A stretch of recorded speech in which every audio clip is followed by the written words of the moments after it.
welcome to the channel. I'm back to break down this 10-game MLB DFS slate on DraftKings and FanDuel. Before we get into the breakdown, if you do enjoy the content at any point in this video, if you could please take a moment to leave a like on this video, subscribe to the channel, and hit the notification bell, that would be greatly appreciated. Thank you for all the support I've been receiving so far. Loving all the engagement, all the comments, all the likes. I really do appreciate it, guys. If we can reach for 50 likes on this video, that would be awesome. And don't forget to stay tuned to the end of the video for my home run call of the day, the guy that I'm picking to go deep. If you've been staying tuned to this channel for a while, you know I've been on a roll with those all season, looking to keep it going. And lastly, if you are getting very serious about MLB DFS, really looking to increase your bankroll, really looking to become a better player, go ahead and check out my MLB DFS premium package. Just link below in the description. You get access to all the same tools that I use when building my own DFS lineups, as well as direct access to me, asking me questions up to lock in the Discord. You can direct message me on Patreon, etc. And with that being said, let's go ahead and start breaking down this slate today. So as always, let's go ahead and start my sheet by K rate. It's fantasy sports. You get points for strikeouts. Figure out the top pitchers we want to play in the slate today. In the second half, we'll break down the bats that we want to target. And the top pitcher on the slate today is going to be Colin McHugh. However, he is only going to be an opener in this game. And then they'll hand the ball over to Josh Fleming, expected to be for the Tampa Bay Rays. So while he's going to be an opener, and while he does have good numbers, not really sure he's going to be a viable play. He's 7-1 over on DraftKings. I mean, they're expected to be right around 30 pitches. You definitely can't be playing him there. And then as far as FanDuel is concerned, he's 6'6". That's still probably a little bit too much for my liking. Sometimes I'll get a little bit more brave on FanDuel with these guys that have a high strikeout rate that aren't going to be quite as long of a leash. But around 30 pitches just isn't going to do it for me. So disclaimer there, Colin McHugh, opener, probably not viable today. The top pitcher on the slate is going to be Garrett Cole, taking on the Los Angeles Angels with a 34.4% K overall, a 14.6 swinging strike rate, 30.1% K rate against righties, and a 39.2% K rate against lefties. And this is going to be a tremendous spot for Garrett Cole because the Los Angeles Angels have been striking out a bunch with the current lineup that they're rolling out. They really don't scare us whatsoever. And he is a 252 favorite. It's in Yankee Stadium, which is the only downside because that is a pretty friendly hitter's ballpark. He's 11-4 on FanDuel. Over on DraftKings, they have him priced at 10-9. And honestly, I'd expect him to pitch a very good ball game here, taking on this Angel squad that, as mentioned, their K rate's just been through the roof throughout the middle of this order with guys like Jared Walsh, Max Stassi, Justin Upton, Brandon Marsh, Joe Adell, Jack Mayfield, all striking out a bunch. And they only have a 3.2 implied run total. I think Garrett Cole should have a full leash after his return from the COVID IL. I don't expect him to be too limited. I mean, he could have a more limited workload, of course, but I wouldn't expect it to be too crazy. Maybe they pull him at like 90 pitches or something. But even with that being said, this matchup's just too good to pass up on.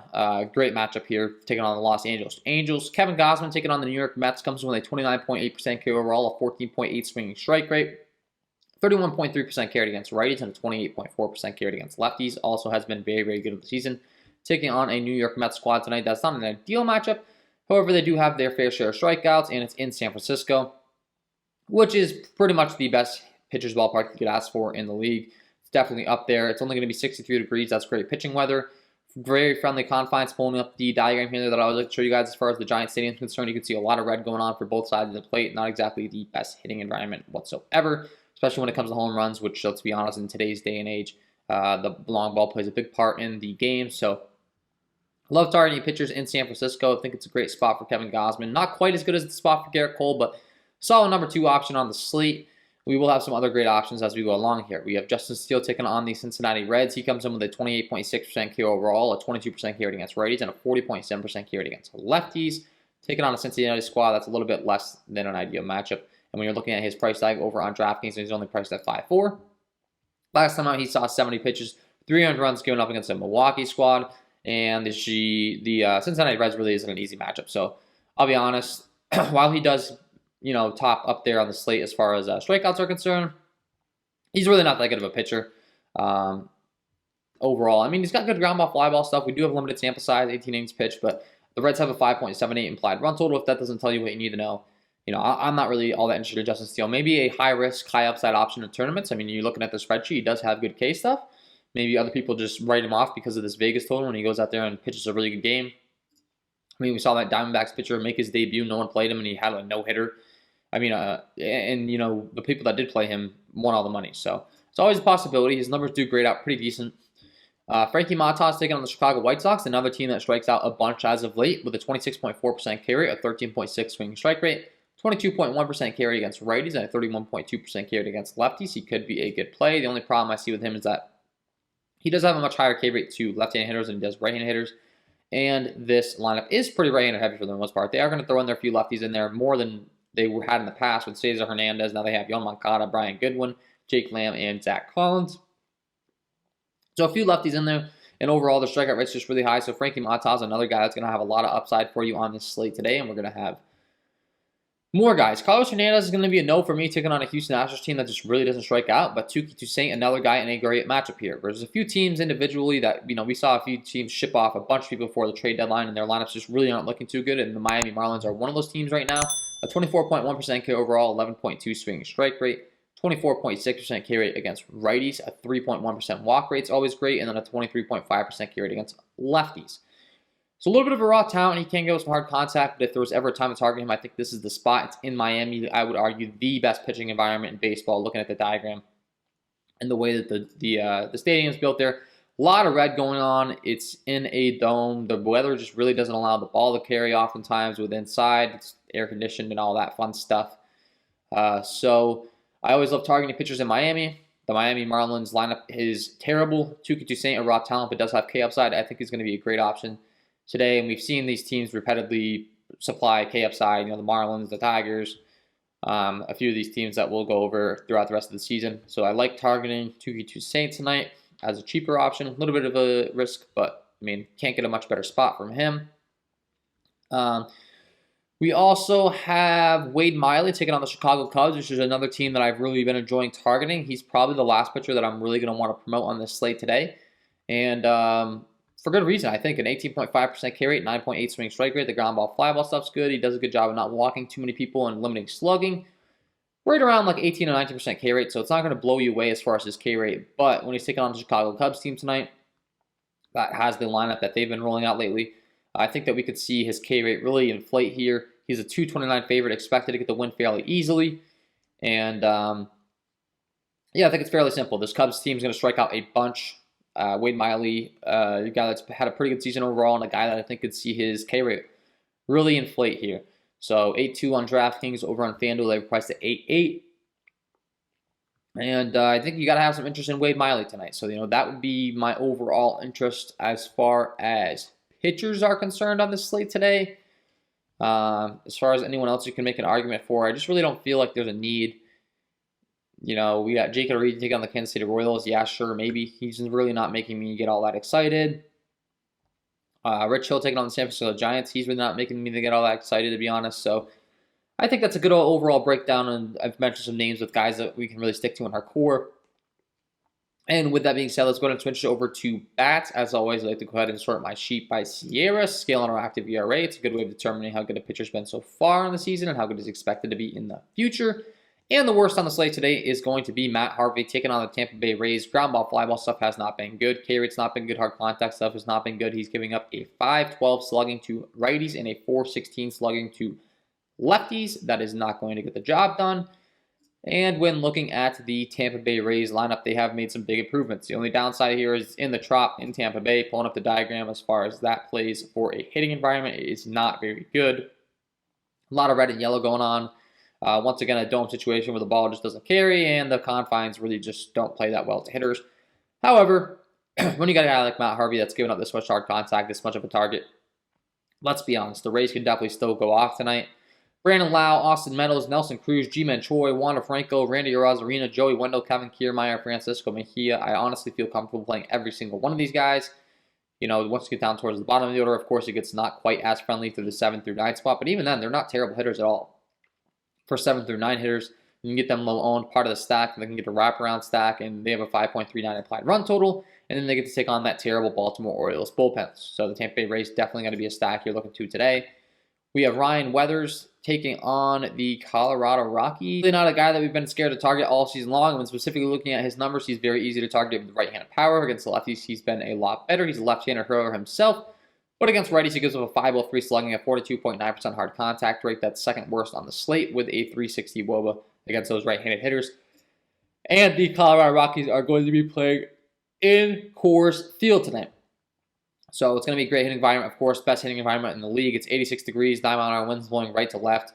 And, pulling up the diagram, I think it goes without saying, for most of you, Coors Field is the best hitting environment, but in case you didn't, that makes it very clear for you. Green, green, green, green, green. So Always like targeting Coors Field. They have a 5.7 implied run total, and they definitely have some guys that rake off lefties, most notably Brendan Rodgers, Trevor Story, CJ Cron, Elias Diaz, Garrett Hampson, and Connor Joe at the top of the order. My favorites being the core of the lineup in Rodgers, Story, and Cron. They're going to be a great matchup here taking on Weathers and in a great ballpark. The Oakland Athletics taking on Dallas Keuchel. He does a really good job of keeping the ball on the ground, but he has been giving up a lot of slugging on the year with a 437 slugging to righties, a 455 slugging to lefties. And the Oakland Athletics lineup is just designed really well to hit left-handed pitching. So Mark Hanna, Starling Marte, Jed Lowry, Yan Gomes, Matt Chapman, Josh Harrison, Stephen Piscotty. All those righties going to be viable plays today if you want to stack them up on the road in Chicago. I wouldn't call you crazy. Probably not the top spot because of the ground ball, fly ball stuff, but could I see them absolutely going off? Absolutely. I mean, the A's are, like I said, they're designed very well to hit left-handed pitching. So a viable stack there. Griffin Jack sticking on the Cleveland Indians. He's been really bad all season long with a 32.5% ground ball rate. That's really bad. A 40.9% hard contact rate, only a 20% K rate. A 600 slugging given up to righties and a 283 slugging up to lefties. He has been a lot better against lefties, but he still gives up a 39.5% hard contact rate over there. But we do prefer to target the righties against him. I think we can target both sides against him, however. The Cleveland Indians are on the road. It's in Minnesota. The Minnesota bullpen is terrible. Those look like we have 11 mile-an-hour winds blowing from right to left, 83 degrees in Minnesota tonight. And, yeah, it's always going to be a good spot taking on Griffin Jack. It's always going to be a good spot taking on the Minnesota bullpen. Not worried about that whatsoever. And the Cleveland Indians are going to be a stack you have to look to. You got Miles Straw and Rosario, those righties at the top of the order. Franmil Reyes, Wilson Ramos, all the way through the 5 spot. Which, does profile pretty well against Jackson's splits. And then Jose Ramirez, Bradley Zimmer, Oscar Mercado, Owen Miller at the bottom of the lineup. It's not quite as friendly at the bottom of the lineup, but with that being said, should get them lower owned and can definitely be a spot that you could target. Braxton Garrett taking on the Atlanta Braves. His ground ball, fly ball stuff isn't the greatest. Fly ball stuff hasn't been the worst, but the ground ball stuff's not good, so that's a little bit contradicting, but overall he gives up a 455 slugging to righties, a 469 slugging to lefties. Really not good taking on an Atlanta Braves team that is heating up tonight. The only downside is they're in Miami, but they have been hot. The fact that they're pushing a 5 implied run total in Miami tells you something needs to be said here. And they have some lefty masters and guys like Ozzie Albies, Jorge Soler, Austin Riley, Dansby Swanson, Adam Duvall, Travis d'Arnaud, and Heredia. And then Freddie Freeman is very good lefty on lefty as well. Not ideal, but with the numbers he's been giving up to lefties and Freddie Freeman's ability to hit baseballs at a professional level, I think you could definitely be throwing him in there as a contrarian play. Of course, we wish the ballpark was a little more friendly, but what are you going to do? We also have a Minnesota squad that's heating up, taking on Cal Quantrill. He's been pretty good overall, though. A 340 slugging up to righties, a 377 slugging up to lefties. I'm not getting all too excited to target him, to be honest. The Twins do have a 4.75 implied run total, however. But I'd expect that to almost dip, maybe. Sometimes these opening lines come up as like a split 475, 475, and then one side ends up dipping. I have a feeling that might be the case here. Just keep an eye on those lines. But if you want to target the Twins, sure. I'm not getting all too excited to be honest. Rich Hill taking on the San Francisco Giants. I mentioned that they're in San Francisco. It's not the friendliest hitting confines. However, Rich Hill has given up quite a bit of fly balls, quite a bit of hard contact, quite a bit of slugging to right-handed hitting, and the San Francisco Giants have a lineup that breaks down very well to both sides of the plate. They have a 4.97 implied run total, and they have guys that match lefties in Austin Slater, Chris Bryant, Buster Posey, Darren Ruff, Evan Longoria, Wilmer Flores. Honestly, all those guys hit lefties very well. Loaded lineup to take on a left-handed pitcher, and I think you could be getting these guys loaned. Once again, in less than ideal hitting confines. It's a little unfortunate, but they do have 4.97 implied run total. If Rich Hill is really struggling, they can get into a few of these. You're going to get them at a low and stack, and they do profile very well overall. So check that out. We have Jake Odorizzi taking on the Kansas City Royals, another stack that we could look to because he gives up a lot of hard contact to both sides of the plate. A 424 slugging to righties, a 474 slugging to lefties. Has been worse against lefties, but both sides we definitely can't target, and the Kansas City Royals are expected to have a 4.71 implied run total. Unfortunately, their lineup's looking really ugly these days, but, I mean, you got to say they're viable. I mean, Whit Merrifield, Nicky Lopez, Salvador Perez, Carlos Santana, Andrew Benintendi, Hunter Dozier, Ryan O'Hearn, Emmanuel Rivera, Jared Dyson. I'm not getting excited to play Nicky Lopez. I'm not getting excited to play, like, Rivera and Dyson, but in between, pretty much anyone outside of those you can play. You can even play those guys, of course, if you're stacking them up and you need the salary relief, etc., but, not something I'm getting too pumped out about. We have Wade Miley taking on Chicago. I mentioned I don't really want to target him. Antonio Senzatella taking on the San Diego Padres. He does have a very good ground ball fly ball rate. He just doesn't strike anyone out, and he gives up a 448 slugging to righties and a 437 slugging to lefties. He's always been a guy that traditionally has been like, I feel like people talk about him like he's a really bad pitcher. He's not all that bad. He's an average league pitcher, but he pitches in Coors Field, so his numbers do look pretty bad. And the fact of the matter is the ball's going to be put in play early and often. The ground ball, fly ball stuff really isn't bad, but when you're taking on a lineup that has this much talent in the San Diego Padres and then the Colorado Rockies bullpen, if the Padres can work Senzatel's pitch count early on, really make him work for it and get to that bullpen, they have room for, some major upside here, 10-plus runs scored. So you got to have interest in the Padres on the road in Colorado. Terrible Colorado Rockies bullpen, best hitting environment in the league. Fernando Tatis, Adam Frazier, Manny Machado, Jake Cronenworth, Tommy Pham, Eric Hosmer, Victor Caratini, Trent Grisham can literally play 1 through 8, and I honestly feel very confident about all of them. The worst play would be Victor Caratini at the catcher spot, and even for a catcher, he can rate pretty good. So, gotta like the Padres a lot today for sure. It goes without saying. I mean, I'm sure they're going to be getting plenty of ownership, but we have Carlos Santana taking on the Houston Astros. He's been really bad overall. Ground ball, fly ball stuff's not good. He has a walk issue. He gives up a 4.11 slugging to righties. But against lefties, he has been a lot more effective, I will say. So we really do prefer to target the righties in this matchup. But the Houston Astros have a pretty high implied run total. The Kansas City Royals bullpen is terrible. It's in Kansas City. They're on the road. Kauffman Stadium doesn't play well to home runs, but it plays well to everything else with a big outfield out there. So Jose Altuve, Carlos Correa, Yulieski Gurriel, Alcides Diaz, Chas McCormick, Jake Myers now the new addition, and Martin Maldonado, the righties you can target. Of course, you could throw in Michael Brantley, Yordan Alvarez as well, even though his splits are really good against lefties, both very good hitters and, hard to ignore them. It's a little less than ideal. You'd wish that he'd give up a little more hard contact to those lefties, but what are you going to do? Jose Suarez taking on the New York Yankees has been pretty good across the board against righties. Against lefties, he's been really bad, ironically, with a 5.69 slugging giving up, a 4.08 WOBA. Righties, he has been good, and it's a little weird when you're breaking it down because he's a left-handed hurler himself, but maybe we can get these guys at some low ownership that hit from the left-handed side of the plate, most notably Joey Gallo, Rougned Odor. The rest of the lineup's pretty right-handed heavy, and while he has been pretty good to righties, I think this is something we kind of bypass with the Yankees a little bit. They're starting to heat up. I mean, they have guys like John Calistano and Aaron Judge that hit the ball at absolute mile. Luke Voit off left-handed pitching. So it'll be interesting to see the ownership that they're expected to get. They do have a pretty high implied run total. I'm not too scared about that Angels bullpen. Suarez, I do have to give my tip of the captain. He has been pretty good against righties on the season, so this one could burn you if you stack him up. I just think with the upside and the power that the Yankees have, it's worth a look. If the guy really doesn't have the highest K rate, which of course is always a thing with these Yankees bats, while they do have a lot of power, they do strike out a bunch. So a left-handed hurler doesn't strike out a lot of guys. I think they've got to be a viable stack today, and you could definitely be stacking them up. And then they have guys at the bottom of the order that hit lefties very well, and Kyle Higashioka and Jonathan Davis as well. It's going to be strength against strength. Righties that are good against lefties, a lefty that's good against righties. Someone's going to have to win. So. And I just don't think Suarez's strikeout upside is that high to where I can play him. So it's either playing the Yankees or fading the Yankees. I understand if you're on either side. Two could just say take on the Miami Marlins. I'm really not interested. I'm really not interested in anyone else the rest of the way when we're breaking down this slate overall. Steven Brault's really not that good against the Los Angeles Dodgers. So sorry, I shouldn't say that I'm not interested because he has a 46.2% hard contact rate. That's the worst on the slate. A 500 slugging unit to righties and a 500 slugging unit to lefties. So the Dodgers are definitely an offense that's going to pique my interest. And we already mentioned Justin Steele against the Cincinnati Reds, so those would be the two teams left that I'm really looking to target here. First, the Dodgers. They don't have an applied run total yet. I'd expect that it's probably going to be pretty high. Steven Brault really doesn't scare me, as mentioned, so I'm glad that I didn't miss this. Trey Turner, Max Muncy, A.J. Pollock, Justin Turner matches lefties. Chris Taylor matches lefties. And I wouldn't be scared to play the lefties here either because it's very clear he's been struggling against both sides of the plate.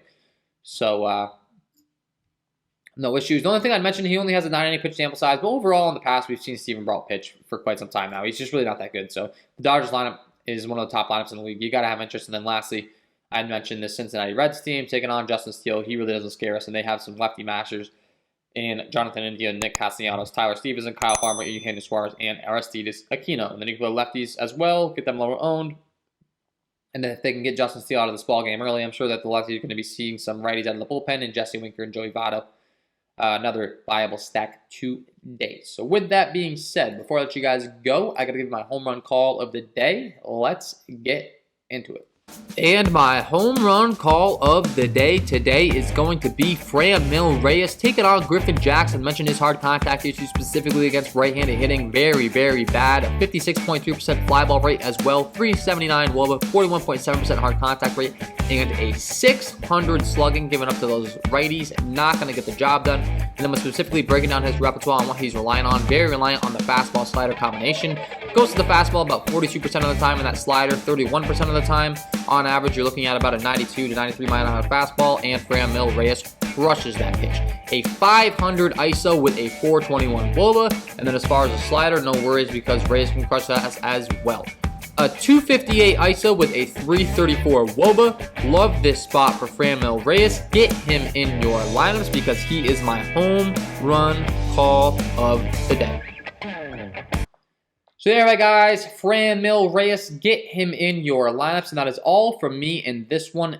If you did enjoy the content, if you could please take a moment to leave a like on this video, subscribe to the channel, hit the notification bell, that would be greatly appreciated. Wish you guys all the best of luck tonight, and we will see you in the next one.